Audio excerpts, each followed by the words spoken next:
Hi everybody, welcome to Stamping with Melva. I'm Melva Peters and I'm an independent Stampin' Up! Demonstrator in British Columbia, Canada, and you can find me online at stampingwithmelva.com. So today it's Saturday and I always jump on Saturday at 11 o'clock Pacific.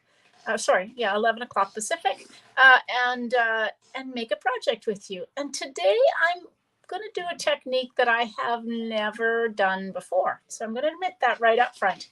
It's called Kintsugi technique, and I've seen it done on pottery. So it's where you have broken pieces of pottery and you glue them back together and they end up with a gold line. So it looks like they intentionally have that line and it wasn't a broken piece of pottery. I'm sure people do it as a technique, but we're going to use paper. So we're going to tear paper and then put gold embossing powder on the edges and then re-glue our pieces of paper together. Think it'll work? I've seen the technique. It looks pretty cool. So we're going to play with it today. I am going to use some Designer Series paper from the Earth and Elegance suite. I think if you use a Designer Series paper or a cardstock that is dark, your gold embossing powder will show, or embossed edges will show up a lot better than if you use something that is maybe more subtle or lots of pattern, although I do have a fair amount of pattern on the piece that I've chosen. So we'll see how this goes. You know, it's always an adventure. I'm going to keep it pretty simple and make the technique be the star with the Designer Series paper. So let's switch over and see how it goes. All right, so this is the Earth and Textures stamp set.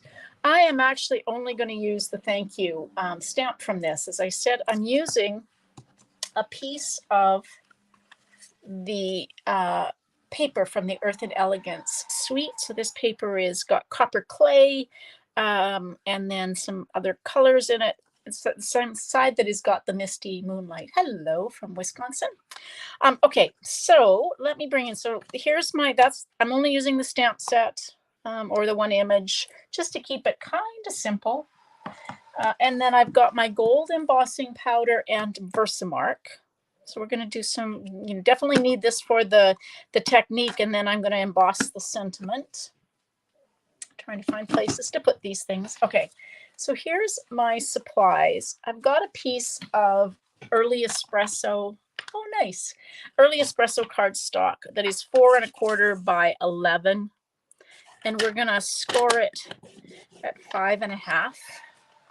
Again, I think I use this. I cut a piece of cardstock or DSP the other day that had glue on it, and I need to clean off my trimmer.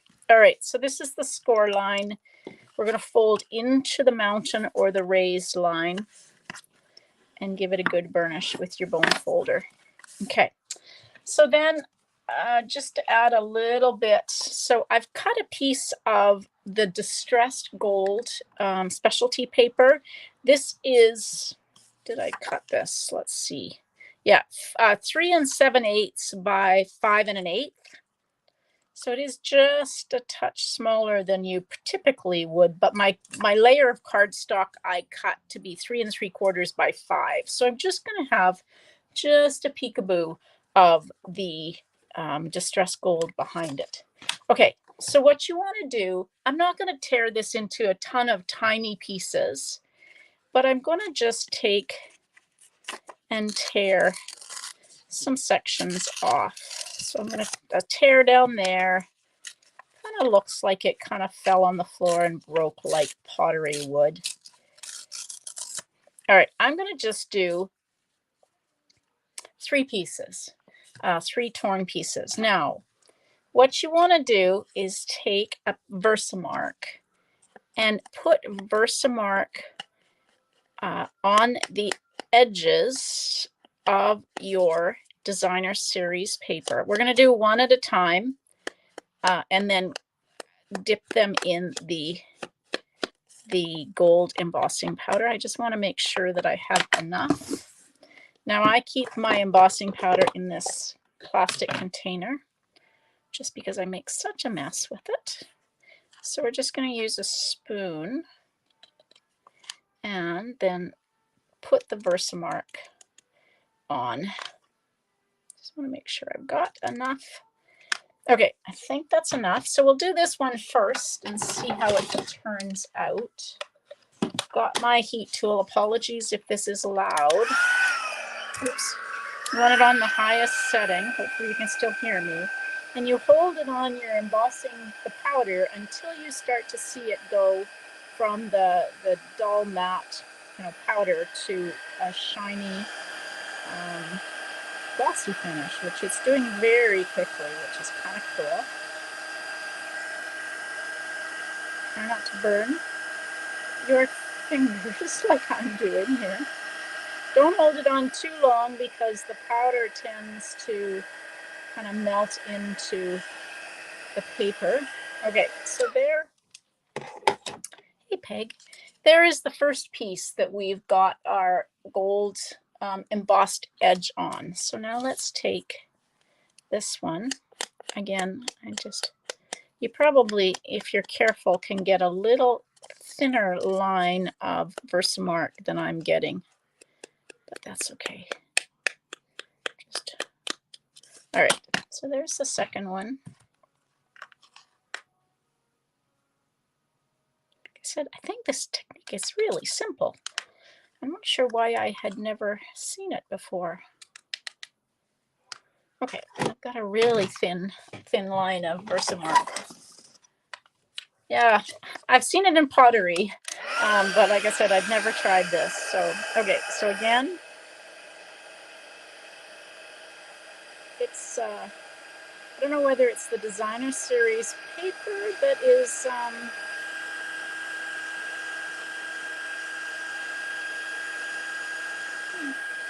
there we go. The designer series paper that is making this go really quickly. Often it doesn't emboss quite that quickly. Now here I've got some white, so I'm going to make sure I cover that white like that and like that. Anyway, definitely a fun technique. It would look, try it with different designer series paper. When I was looking, I kind of thought it would look best with, some darker paper, but, I may be wrong. Maybe it'll look great with any kind of designer series paper. I actually realized that's what you meant. You hadn't done it yourself. All right, so last piece. I guess you could go a lot of pieces if you wanted to, but I'm going to keep it pretty simple and just do 3 pieces. Again, trying not to burn my fingers. And I do have a lot of embossing powder. Now the trick is to get these pieces to go back together. There we go. So it looks kind of cool, I think. All right, let's take and use liquid glue and then kind of, it's like patchwork, put our pieces back together. And that's what this technique is for when you have china or pottery that is broken. All right. I'm going to try and get close enough to the edge so the edges don't stick up, but I may end up using some glue dots in the corners just in case. And I am just getting just a peekaboo of the gold. I kind of like that ruffled edge on it so it doesn't look perfect.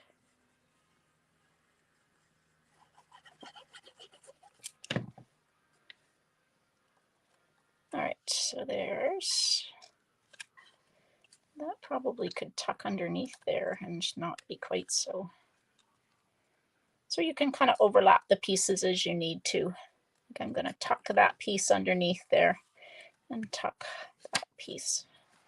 With pottery, I'm sure you end up with more pieces that will fit together as opposed to the way I've torn this. It definitely is vintagey.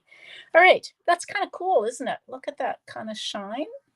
So that's why I'm really wanting the this to be the star of the show. I'm not going to do I'm going to put a sentiment on it, and then that's really it. I'm going to emboss my sentiment, of course, but all right, so let's put this on. And I like that's why I left a little bit more of a border on it, because I really wanted some of the early espresso to show. Now I grabbed a piece. So I've got a piece of the gold and I've got a piece of early espresso. Now I cut these to be the length across, but I actually think I want more, just to not cover up some of that, because I think it's a really cool technique. So I'm going to stamp my sentiment on this piece.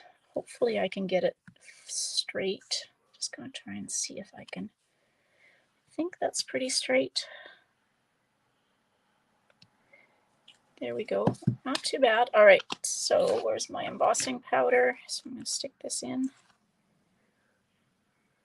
So I did this down this one end of the, if you can see that, probably not there. No, not really. Down the one end so that I can, let's cover that up before I spill it, so that I can cut this off. That is a cool technique, Gia. Thanks for joining.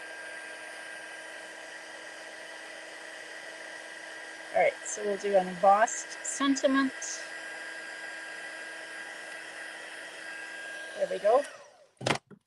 I'm just going to let that dry for just a minute. And while that's drying, I'm going to glue. I've got a piece of the embossing, or not the embossing, the designer series paper that's cut 3/4 of an inch. Actually, it's a little long, so I'm going to trim it. But I'm just going to put this along the bottom while that. I like to let my the heat embossing dry a little bit. I found that you can kind of, if you try to do something with it too quickly, sometimes I don't know, it will smudge. Maybe I was really quick with it. I don't know, but okay. So there's that out of the way. The inside of the card. And again, this piece of Very Vanilla, because I thought Very Vanilla went better with this, is 3 3/4 by 5. So you see more of the early espresso on the inside. Okay, so now let's take and adhere this to, I'm just going to take and cut off, hopefully straight. There we go. All right, I'm going to adhere this just with glue, and then we'll pop up the piece.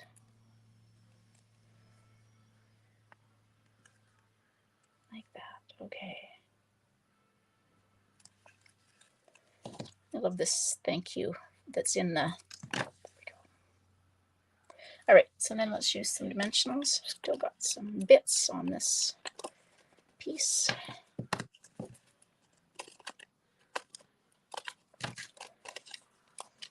So this is quite a long piece. I'm going to try and do, if you have regular dimensionals, make sure you stagger them top and bottom so that your what am I trying to say? Your sentiment doesn't kind of wiggle and sag in the middle. So I'm just going to cut these pieces almost to the end of that. Something very satisfying when you've used up all of the bits of the dimensionals. Okay, and then I'm going to put this down here just because I think it doesn't cover up the technique and those embossed, the gold embossing. Now the last thing I'm going to do is these are the neutrals adhesive back sequence, and there are gold ones, so I thought they would look kind of cool. There's also these brown ones that might look cool. Let's see, what do I want to use? No, I think I'm going to stick with gold because I got a gold theme going on here. And just one there.